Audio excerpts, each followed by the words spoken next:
teraanga doomu aadama liggéey dong moo ko mën a joxe. dal leen ak jàmm fii ci sant suma yaay shop chez Mbaye Ndaw et frère nekk fii ci Parcelles Assainies unité 17 centre commercial Mame Abdou Aziz Sy Dabakh di jaay bépp marque téléphone portable ak accessoire.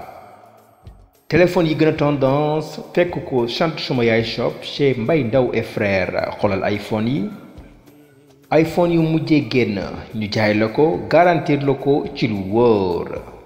xoolal Tecno yi accessoires yi nag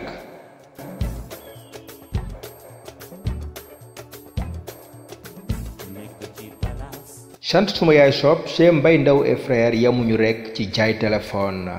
bépp jafe-jafe boo am ci sa téléphone portable ñëwal gaaw ñu réparer la ko ci ay njëg yu amul fenn.